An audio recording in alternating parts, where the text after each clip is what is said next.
안녕하세요. 이번 영상은 산모 신생아 건강관리 지원 사업 관련 내용입니다. 산후도우미 신청 방법 관련해가지고 제가 영상을 준비를 해봤어요. 제가 어제 산후도우미 신청 단계가 모두 완료가 되고 끝이 났거든요. 그래서 그 기념으로 제가 어떻게 신청을 했고 어떻게 신청을 해야 되는지 영상으로 정리를 해서 만들어 보려고 합니다. 일단 저는 산후도우미 신청을 당연히 해야 된다고 생각을 했는데 어떻게 신청을 하는 건지 약간 헷갈리기도 했고, 그리고 신청을 뭐 업체에도 신청하는 것 같고 보건소에도 신청하는 것 같은데 어떤 걸 먼저 해야 되는지 이런 것도 굉장히 헷갈렸었거든요. 개념이 어떻게 되는지도 잘 모르겠고. 그래서 이렇게 영상을 준비를 해봤고요. 일단 간단하게 말씀드리면은 산모가 신청해야 될 곳은 두 군데예요. 산후도우미 업체에도 신청을 해야 되고 보건소에도 신청을 해야 되는데요. 이 보건소에서는 돈을 받기 위해서 신청을 하는 거고요. 업체에 신청하는 거는 인력을 받기 위해 신청을 하는 거예요. 도우미를 받기 위해서. 업체들은 그냥 사설 업체들이 쭈루룩 있는 것이고, 그 업체와 정부와 연결이 되어 있는 업체들이 있어요. 그래서 바우처를 사용할 수 있는 업체들이 있는데 그 업체한테 신청을 해서 정부한테 받은 지원금을 쓰면서 서비스를 받게 되는 거죠. 그러한 개념이고요. 그러면은 언제 신청을 해야 되는지 이 시기가 저는 되게 궁금했었거든요. 보건소에 먼저 신청을 한 다음에 업체한테 신청을 해도 돼요. 하지만 저는 업체에 먼저 신청을 한 뒤에 보건소에 신청하는 거를 더 추천을 해드리고 싶어요. 왜냐면 보건소에 신청하는 거는 출산 예정일 40일 전부터 신청을 할 수가 있어요. 하지만 업체에 신청은 훨씬 이전부터 신청이 가능하거든요. 미리 신청을 해놨을 때 내가 인력을 미리 확보해 놓을 수 있는 거죠. 제 지인분은 보건소에 늦게 신청을 했고, 그리고 보건소에 신청을 한 뒤에 업체에 신청을 한 케이스가 있었는데 업체에서 보내드릴 수 있는 인력이 없는 상태였던 거예요. 그래서 다른 업체에서 이렇게 인력을 받아서 보내주고 약간 이런 식으로 진행을 하셨다고 하더라고요.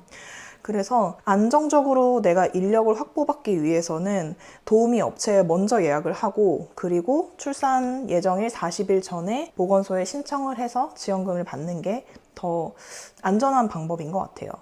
그리고 저는 그렇게까지는 하지 않았지만 조금 더 딥하게 들어가서 나는 특정한 이모님을 예약을 하고 싶다라고 하시는 분들은 특히나 더 미리 예약을 하셔야지 그 인기 있는 이모님, 잘 나가는 이모님을 받을 수 있기 때문에 업체에 먼저 컨택을 해서 예약을 하시는 걸 더 추천을 드립니다.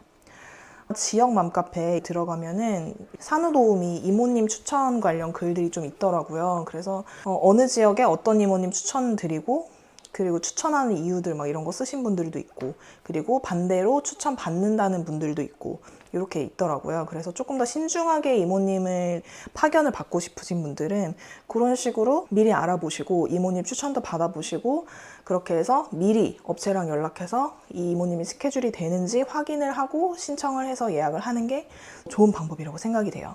하지만 저는 특별하게 어떤 이모님을 선정하지도 않았고 그런 식으로 알아보진 않았어요. 그냥 괜찮은 분 오셨으면 좋겠다 그러고 그냥 신청만 했는데, 이게 이모님 운이 굉장히 중요하다고 하긴 하더라고요. 그러면 어떤 업체를 선정을 해야 되는지 이것도 굉장히 고민이잖아요. 그 업체에 대한 리스트는 지역 보건소 홈페이지에 들어가면은 이제 정부 바우처와 연결되어 있는 업체들의 리스트가 쫙 나와 있어요. 그래서 그 리스트를 한번 확인해 보시고 그 중에서 고르시면 됩니다. 그래서 업체에다가 일단 연락을 하게 되면 그 이용 기간, 일주일 할 건지 2주일 할 건지 3주일 할 건지, 상주 도우미를 할 건지 출퇴근 도우미를 할 건지 이런 것들을 신청을 하게 돼요. 그래서 그 내용과 함께 예약금을 걸어 놓으면은 업체와의 예약은 그냥 끝이 납니다. 그렇게 한 다음에 이제 업체에서 어떻게 말씀을 하시냐면 이제 보건소의 지원을 받을 거냐, 그래서 받을 거다라고 말씀을 드렸더니 그럼 보건소에서 지원금 받는 게 결정이 되면 그때 연락을 해달라고 하시더라고요. 업체랑은 내가 어떤 업체 할 건지 기간이나 이런 것들을 말씀드리고 예약을 하고 예약금을 넣으면은 간단하게 끝이 나는 거고요. 그리고 그 다음에 보건소에 예약하는 거는 출산 예정일 40일 이전에 신청을 하면 됩니다.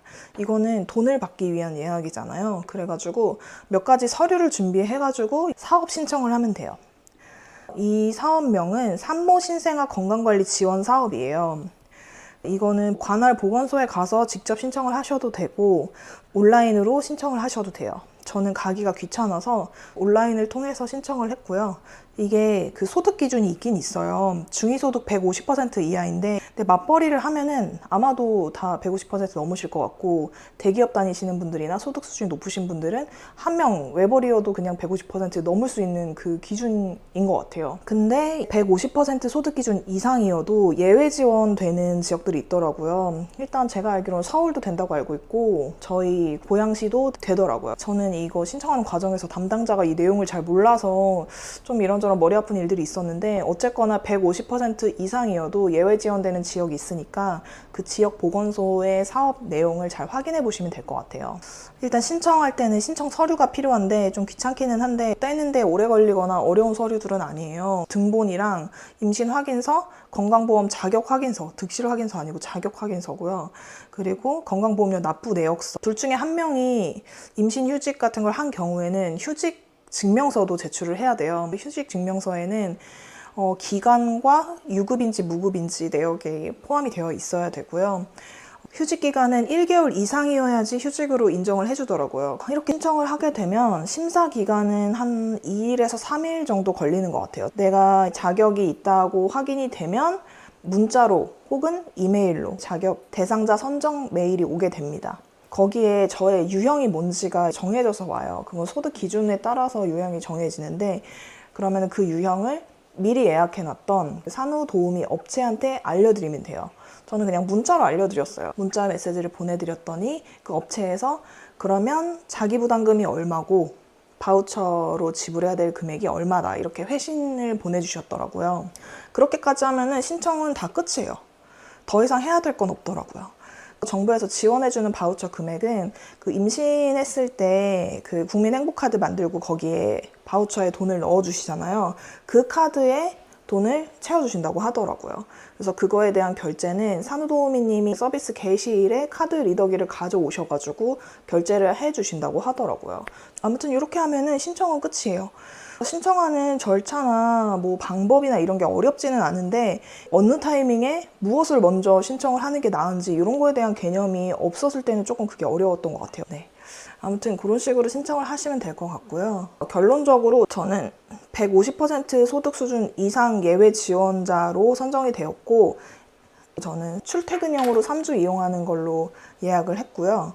본인 부담금은 103만 6천 원, 바우처 금액은 93만 6천 원 이렇게 지원을 받게 되었습니다. 100만 원 정도의 금액으로 3주 동안 산후도우미 서비스를 이용할 수 있기 때문에 너무 괜찮은 것 같아요. 근데 또 이모님이랑 너무 안 맞으면은 또 금방 서비스를 종료하시는 분들도 있는 것 같긴 한데, 잘 맞기를 바라봐야죠. 뭐. 어쨌거나 이렇게 해서 저는 산후도우미를 다 신청을 했고요.